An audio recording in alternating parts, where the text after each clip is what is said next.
നമസ്കാരം, പ്രവാസി മലയാളിയിലേക്ക് സ്വാഗതം. ഇന്നത്തെ പ്രവാസി വാർത്തകൾ ഒറ്റനോട്ടത്തിൽ.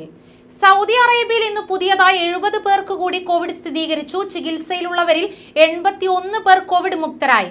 രാജ്യത്തെ വിവിധ ഭാഗങ്ങളിലായി 5 പേർ കൂടി മരിച്ചതായും സൗദി ആരോഗ്യ മന്ത്രാലയം വാർത്താക്കുറിപ്പിൽ അറിയിച്ചു. രാജ്യത്ത് ഇന്ന് 44,013 RT-PCR പരിശോധനകൾ നടന്നു. 5,46,549 കോവിഡ് കേസുകളാണ് രാജ്യത്ത് ഇതുവരെ റിപ്പോർട്ട് ചെയ്യപ്പെട്ടത്. ആകെ 5,35,531 പേർ രോഗമുക്തരായി. 8,661 ആണ് രാജ്യത്ത് ആകെ മരണസംഖ്യ. 2,357 പേർ രോഗബാധിതരായി ചികിത്സയിലുണ്ട്. UAE പുതിയതായി 391 പേർക്ക് കൂടി കോവിഡ് വൈറസ് ബാധ സ്ഥിരീകരിച്ചു. ഇന്ന് 505 പേർ രോഗമുക്തരായി. കഴിഞ്ഞ 24 മണിക്കൂറിനിടെ രാജ്യത്ത് കോവിഡ് ബാധിച്ച് 2 പേരാണ് മരിച്ചത്. ഇതുവരെയുള്ള കണക്കുകൾ പ്രകാരം ആകെ 7,32,690 പേർക്ക് UAE കോവിഡ് സ്ഥിരീകരിച്ചു. ഇവരിൽ 7,24,446 പേർ രോഗമുക്തരാവുകയും 2,075 പേർ മരണപ്പെടുകയും ചെയ്തു. നിലവിൽ 6,169 കോവിഡ് രോഗികളാണ് രാജ്യത്തുള്ളത്. ഒമാനിൽ 3 ദിവസത്തിനിടെ 114 പേർക്ക് കോവിഡ് വൈറസ് ബാധ സ്ഥിരീകരിച്ചതായി ആരോഗ്യ മന്ത്രാലയം അറിയിച്ചു. കോവിഡ് ബാധിച്ച് ഒരാൾ കൂടി മരിച്ചു. 226 പേർ കൂടി രോഗമുക്തി നേടി. രാജ്യത്ത് ഇതുവരെ കോവിഡ് സ്ഥിരീകരിച്ചവരുടെ എണ്ണം 3,03,423 ആയിരിക്കുന്നു. ആകെ രോഗികളിൽ 2,93,844 പേരും രോഗമുക്തരായി. 96.8% ഇപ്പോഴത്തെ രോഗമുക്തി നിരക്ക്. ആകെ 4,093 പേർക്ക് ഒമാനിൽ കോവിഡ് കാരണം ജീവൻ നഷ്ടമായി. കേരള സർക്കാരിന്റെ 12 കോടിയുടെ ഓണം ബമ്പർ അടിച്ചത് തനിക്കാണെന്നുള്ള അവകാശവാദവുമായി ദുബായിലെ ഹോട്ടൽ ജീവനക്കാരനായ മലയാളി. വയനാട് പനമരം സ്വദേശിയായ സയ്യിദ് അലവിയാണ് ഈ അവകാശവാദവുമായി രംഗത്തെത്തിയത്.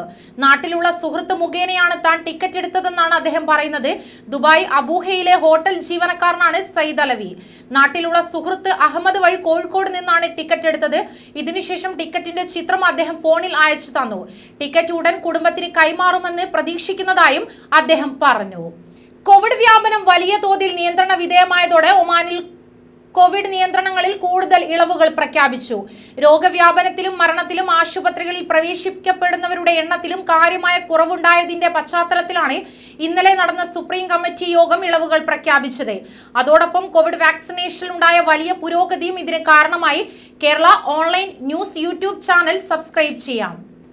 അതോടൊപ്പം കോവിഡ് വാക്സിനേഷനിലുണ്ടായ വലിയ പുരോഗതിയും ഇതിന് കാരണമായി. കേരളത്തിലേക്ക് 300 ദിർഹം മുതലുള്ള വിമാന ടിക്കറ്റുകൾ പ്രഖ്യാപിച്ച് ഷാർജ ആസ്ഥാനമായുള്ള വിമാന കമ്പനിയായ എയർ അറേബ്യ. കൊച്ചി അടക്കം 11 ഇന്ത്യൻ നഗരങ്ങളിലേക്കാണ് 300 ദിർഹത്തിൽ തുടങ്ങുന്ന ടിക്കറ്റുകൾ നിലവിൽ ലഭ്യമായിട്ടുള്ളത്. മുംബൈ, ഹൈദരാബാദ്, ഡൽഹി എന്നിവിടങ്ങളിലേക്കും 300 ദിർഹത്തിന്റെ വൺ വേ ടിക്കറ്റുകൾ ലഭ്യമാണ്. അതേസമയം കോഴിക്കോട്ടേക്കും ചെന്നൈയിലേക്കും 310 ദിർഹത്തിനും ടിക്കറ്റുകളുണ്ട്. 320 ദിർഹമാണ് തിരുവനന്തപുരത്തേക്കുള്ള ടിക്കറ്റ് നിരക്ക്. കുവൈറ്റിൽ വാണിജ്യ സന്ദർശന വിസയിൽ എത്തുന്നവർക്ക് തൊഴിൽ വിസയിലേക്ക് മാറാൻ അനുമതി. കോവിഡിനെ തുടർന്ന് സ്വകാര്യ തൊഴിൽ വിപണിയിൽ അനുഭവപ്പെടുന്ന തൊഴിലാളി ക്ഷാമം പരിഹരിക്കുന്നതിന്റെ ഭാഗമായാണ് വിസ മാറ്റത്തിന് മാൻ പവർ അതോറിറ്റി അനുമതി നൽകിയത്.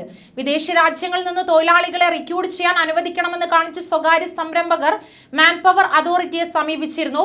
കോവിഡ് കാലത്തെ സവിശേഷ സാഹചര്യത്തിൽ മന്ത്രിമാർ ഉൾപ്പെടെയുള്ളവരെ ഉൾപ്പെടുത്തി രൂപവൽക്കരിച്ച കൊറോണ എമർജൻസി കമ്മിറ്റിയുടെ അനുമതിയോടെ മാത്രമേ വിസ അനുവദിക്കുകയുള്ളൂ. 1.5 വർഷത്തിന് ശേഷം സ്കൂളുകൾ വീണ്ടും സജീവമായി. കോവിഡ് പശ്ചാത്തലത്തിൽ അടച്ചിട്ട സ്കൂളുകൾ തുറക്കുന്നതിന്റെ ഭാഗമായി കിൻഡർ ഗാർട്ടനുകൾ, പ്രൈമറി, മിഡിൽ സ്കൂളുകൾ എന്നിവിടങ്ങളിൽ ഇന്നലെ തൊട്ട് ജീവനക്കാർ എത്തി തുടങ്ങി. സെക്കൻഡറി സ്കൂളുകൾ 26-നാണ് തുടങ്ങുക. കോവിഡ് പ്രതിരോധ മുൻകരുതലുകൾ സൂക്ഷ്മമായി പാലിച്ചുകൊണ്ടാണ് വിദ്യാലയങ്ങളിൽ ജീവനക്കാർ എത്തിയത്. വാക്സിൻ എടുത്ത അധ്യാപകർക്കും ജീവനക്കാർക്കുമാണ് പ്രവേശനം.